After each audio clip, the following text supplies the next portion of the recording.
WCBI News at 6 starts now.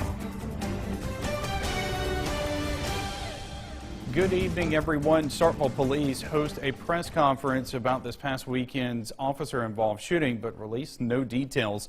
The shooting happened near South Montgomery and Wedgeworth Roads this past Saturday morning. Chief Frank Nichols says the officer involved in the shooting is on paid administrative leave, which is standard procedure. Multiple sources tell WCBI the incident started after a call to SPD about an incident at the Sprint Mart on Highway 12. Officers attempted to stop the fleeing and still unidentified suspect. Then shots were fired. The man was hit multiple times. The Mississippi Bureau of Investigation is in charge of the case. There will be an independent investigation into the officer-involved shooting on Saturday, one that the public can trust will have integrity. MBI has not released any additional information. The condition of the suspect is unknown. Columbus police released video of at least one man toting a gun through a yard. Now investigators need your help in a robbery investigation. CPD is calling the men persons of interest in an alleged robbery back on May 13th. The apparent holdup happened near 14th Street and 10th Avenue North about 3:15. In this surveillance footage, you can see at least one of the men is armed with a rifle. It's unclear if the other is armed. If you know who these men are, call Golden Triangle Crime Stoppers. A manhunt continues in Calhoun County for a suspected shooter who is considered to be armed and dangerous. Our Jory Talley joins us live in the studio with more on the search. Jory? Joey, 37-year-old Adrian Leon Golden is still on the run 5 days after allegedly shooting his girlfriend 2 times. A witness last saw Golden fleeing to a large wooded area off of Jimmy Beckley Drive. That's been the focus area for the search, and investigators believe Golden is still in the area. Sleep is a little bit tougher to come by in Calhoun County these days, all because of this man, 37-year-old Adrian Leon Golden. It's just hard to go back to everyday life when somebody's on the run like that. It doesn't make you feel comfortable. I've gone to extra, I'm just a little extra cautious than I ever was. You lock your doors behind you, you look, you're just constantly on the lookout for something strange that's in the area. Bruce Police Officer Tony Sockwell says investigators believe the wanted man is still in the area. We're still searching for him. We hadn't found him, hadn't got any new leads, but we're still searching. We've got a lot of agencies helping us, and we're going to find him. The new week brings in a new search squad, the Mississippi Department of Wildlife, Fisheries and Parks Special Response Team. All of our officers on this specialized team are trackers. They've all had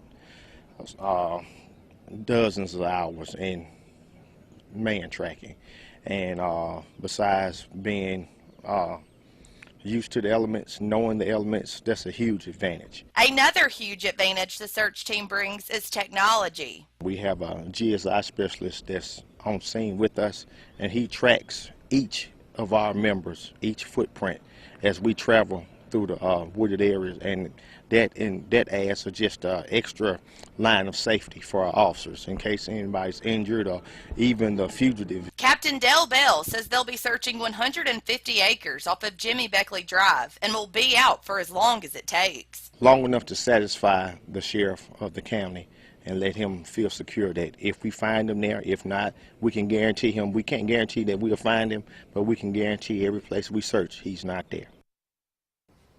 Family members tell us the shooting victim, 31-year-old Kimberly Sisk, is in stable condition at North Mississippi Medical Center in Tupelo. Joey? Thanks, Jory. The last Prentiss County escaped inmate is captured today in Alcorn County. 40-year-old John Michael Brown was taken into custody on County Road 174 this afternoon. U.S. Marshals and state troopers made the arrest. Prentiss County Sheriff Randy Toller says investigators learned yesterday that Brown was back in the area and riding a motorcycle. After developing more leads, the arrest was made. Brown and 2 other men escaped from the Prentiss County Jail on June 1st. 38-year-old David Glasgow was captured June 3rd, and 53-year-old Mark Lindsay was arrested June 2nd. Both men were found in northwest Alabama. A Union County native is dead after a weekend stabbing in Warren County. Sheriff Martin Pace says 53-year-old Tracy Bailey of Jackson was found dead in a camper around 5 Sunday morning. The suspect in the case, 38-year-old James Massey Jr., was located in a vehicle near the camper, and a knife believed to be the murder weapon was recovered. Deputies were originally called to investigate a fight. Bailey grew up in Union County and was a 1983 East Union High graduate. The sheriff says Bailey was a long-haul trucker who often stayed at the campsite when not on the road.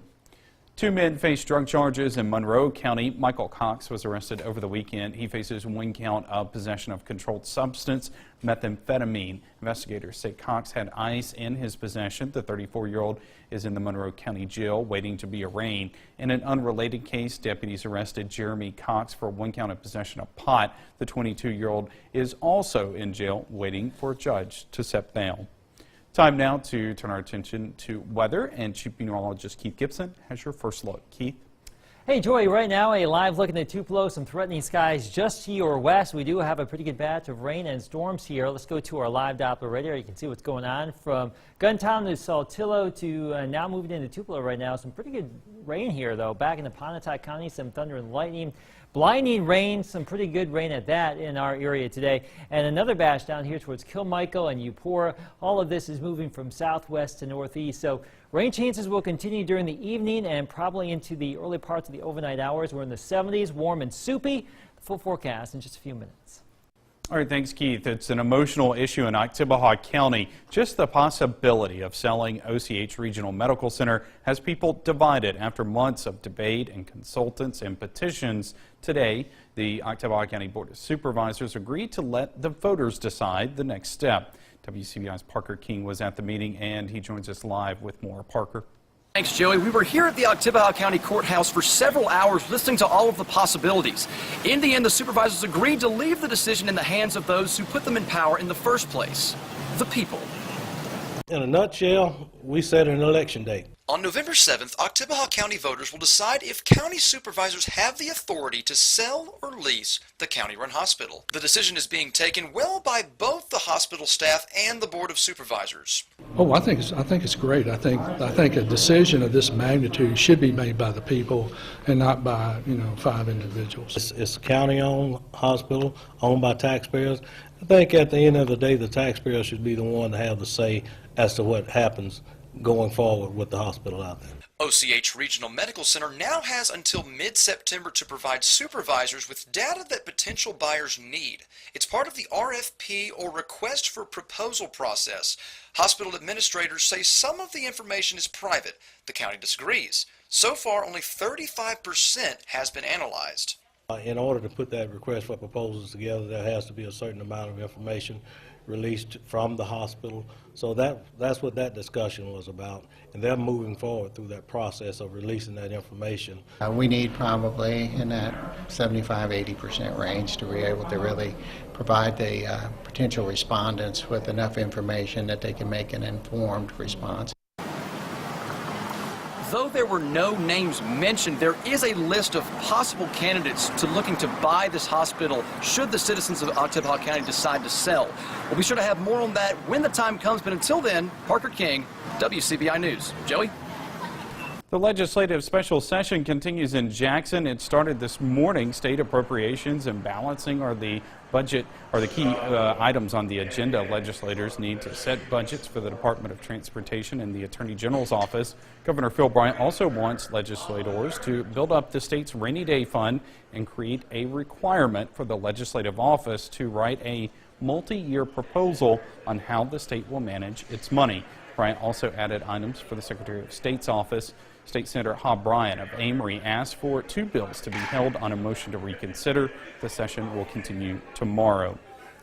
Today's special session didn't come without controversy. A Delta lawmaker's call for a state representative to resign are rejected in the state Senate. Senator Derek Simmons introduced a resolution for Carl Oliver to resign. Oliver, a Winona Republican, received a lot of backlash after posting on Facebook saying Those who remove Confederate monuments should be lynched. The resolution was not brought up in committee, effectively killing the resolution. State Representative Sonia Williams-Barnes, a Democrat from Gulfport, filed a resolution asking for Oliver's expulsion from the legislature. That also will not move forward. Oliver has been meeting privately with some African-American lawmakers to apologize and has issued a statement apologizing. When we come back, we take a look at an expo geared towards a booming senior sector. Stay with us. You're watching WCBI's News at 6 with Joey Barnes. Welcome back, everyone. Baby boomers are one of the largest population groups in the country, and the first wave is beginning to move into the next phase of their lives, retirement. But the group that has set so many trends is looking for something different in their senior years as well. The Starkville Sportsplex hosted Boomer Expo today. Several agencies were there to show off their services, with many geared towards wellness and activities. The weather put a little damper on things, but there was still a lot of interest. The rain hurt us this year a little bit. We still have some participation, but the rain hurt us a good bit this year. Last year we had over 400 register. I don't know the number this year, but it's at least cut in half this year. We're just excited to be out and have a fun day for the seniors. This is the second year for the Boomer Expo in Starkville. Threatening skies here in West Point. Showers and thunder showers just to the southwest. You can see that lining up along the 82 corridor from Starkville to Winona. Some pretty good downpours in this. Rain chances continue for tomorrow, but then they go away. More after the break.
Your first alert weather forecast with Chief Meteorologist Keith Gibson. Another day filled with showers and storms. That was a view earlier today in Lowndes County. Low clouds, heavy showers, blinding rain at times here across your area. And speaking of Lowndes County, this is our live Alpha Insurance camera in downtown Columbus. Looking back to the westward Starkville, some building showers and storms. Pretty wet now from Starkville west along 82. And it is downright wet in Tupelo. That's a live look in downtown Tupelo at Fair Park with our bureau there, our Alpha Insurance camera there in downtown Tupelo. You can see the rain coming on down. Let's check out the live Doppler radar situation. Rain building in downtown Tupelo right there. And we've had this persistent band of activity out towards Pontotoc and northeastern Pontotoc County, some embedded thunder and lightning. The big story here, heavy downpours, blinding rain, nothing too terribly strong or severe. But there could be some wind gusts in here, but a lot of heavy rain across our area. A complex dying up there towards Iuka, and this is the rain situation from Starkville back to Eupora and even back out towards Winona and Kilmichael here. So some pretty good downpour, some thunder and lightning, some scary looking clouds, but that's about it for tonight. This will tend to be with us for the near term. We may lose some of this once we get past sunset, and then some of this could regenerate later on tonight to tomorrow. You can see more storms to our southeast and another band up here towards Arkansas, and that's all going to pivot back down to the southeast because this area of low pressure in the upper levels of the atmosphere down here in Texas is continuing to swing down through the region. So it's going to hang out again tomorrow here in our region, and then we will usher in some drier air. Things are looking great for the middle of the work week, more sunshine, lower humidity. Things will be pretty nice. Things will be looking pretty nice later this week. So temperatures right now, 70s to around 80 degrees, warm and sticky. Here's our planner for tomorrow, 72 at 8 o'clock, 79 at noon. We're going to forecast low 80s. A 50% chance of rain tomorrow. Not everyone's going to get it, but if you do see a shower or storm tomorrow, much like today and much like the last couple of days, heavy downpours certainly possible around here. Upper 70s to low 80s. A little bit warmer if you see a little bit less rain, a little bit cooler if you do see more in the way of rainfall activity. So we have showers and thunder showers widespread across the region right now. Those will tend to wind down during the evening hours, but we will tend to see more of that develop tomorrow, especially across our central and southern counties. If we're lucky, some drier air starts to come on into North Mississippi tomorrow afternoon, and then that dry air wins out for our Wednesday and Thursday. We are looking great. Here's that 7-day forecast, a chance of rain tomorrow, and then we are rewarded with all the sunshine and some comfy nights. Wednesday night and Thursday night, upper 50s. We'll enjoy that, but pushing 90 degrees again, Joey, for the weekend. All right, thanks, Keith. Baseball is finally underway in Hattiesburg after an almost 5-hour rain delay. Live report from Pete Taylor Park when we come back. WCBI Sports with Tom Ebel is brought to you by your local Ford dealers. Go further. Baseball is finally back in Hattiesburg. After 2 separate rain delays that lasted almost 5 hours, the Bulldogs are finally in action in the regional final, taking on the 1-seed Southern Miss. WCBI Sports Director Robbie Donahoe joins us now live from the Pete with more on game day. Robbie? Tom, good evening. Yes, we do in fact have baseball here at Pete Taylor Park, and things are on here for the Bulldogs. Live update, we are in the bottom of the second. Southern Miss has a 1-0 lead, but the Bulldogs have runners on first and second with Cole Gordon up at the plate with 2 outs. So the Bulldogs in position here. Well, got a pop fly, looks like it just went foul, but you don't get more live update than this right here. So we'll continue to follow it for you and let you know how this bottom of the second all plays out. But you know, there was a time during the day where we didn't think we were going to get a game in. Just torrential rain just continued to come down again. Mother Nature has been a pain throughout this entire weekend in Hattiesburg, but you got to give a ton of credit to the USM grounds crew. They have been outstanding all week, getting this field prepared and being ready to play. They pulled the tarp around 3:30, then had to put it back on at around 4:30 because more rain came through. And now we finally had a chance to play some baseball, and it sounds like Cole Gordon has grounded out. So Mississippi State, another threat has ended. They've had a runner in scoring position in each of the first 2 innings, and they have 3 hits, but they have no runs to start so far. So Southern Miss has a 1-0 lead after 2 innings. Jacob Billingsley has really settled down after a shaky start in the first inning. He got 3 straight groundouts in the second. That infield's just gobbling up everything that gets through. So right now the Bulldogs, again, backs against the wall. They got to win 2 to make it to the Supers. If Southern Miss wins this one or even the next one, the Golden Eagles will be off to the Supers. And that Super Regional will be in Baton Rouge as LSU took care of Rice last night. So the Super Regional will be at LSU. Brett Favre is in the house. A bunch of fans are in the house. It's a phenomenal atmosphere, a great evening for baseball, and we hope that the rain will continue to hold off throughout the night. We'll have an update coming up at 10. For now, reporting live in Hattiesburg, Robbie Donahoe for WCBI Sports. Tom, back to you in the studio. Thanks, Robbie. And thankfully indoors today, Alabama Crimson Tide introduced Brad Bohannon as its new head baseball coach. Bohannon joining the Tide after spending 2 seasons as an assistant coach with the Auburn Tigers. He was named the 2015 Assistant Coach of the Year while at Kentucky. Here's what Bohannon had to say about his direction for the program. Everything that we do as a coaching staff is going to be about making sure that our kids get their college degree, about helping them to grow as men and hopefully one day be great husbands and fathers, and also to help them become the best version of themselves as a baseball player. An interesting tidbit on Bohannon, of course, he was introduced as Alabama's head coach today in Tuscaloosa. Yeah. So now he's going to be driving a couple hours south to Tallahassee because Auburn is still playing baseball. So they're going to be taking on FSU. I think that game is underway right now, 6 p.m. first pitch in Tallahassee. So Brad Bohannon, a busy man today, going from Alabama to Auburn. A little bit weird there, but hey, we'll give them a pass this time. But big game in Hattiesburg, Joey. Could be a long night if Mississippi State gets a win in game 1. But it's already been a long day. At one point I saw Robbie tweeting of answering questions and figuring out where maybe they could play the game. Right? Passing the time. Hey, why not? Robbie, I think, mentioned have a arm wrestling contest between Andy Canizero and Scott Berry, but if I was Scott Berry, I wouldn't want to take that battle. I'd want to play the game. I'd wait all night. I suggested on a ship. They played a basketball game on an aircraft carrier. Anything at Right? this point, Joey. Anything. We'll be right back. WCBI sports coverage of the NCAA baseball tournament Hattiesburg Regional is brought to you by Visit Columbus, the city that has it all, and OCH Regional Medical Center, advanced medicine, compassionate care.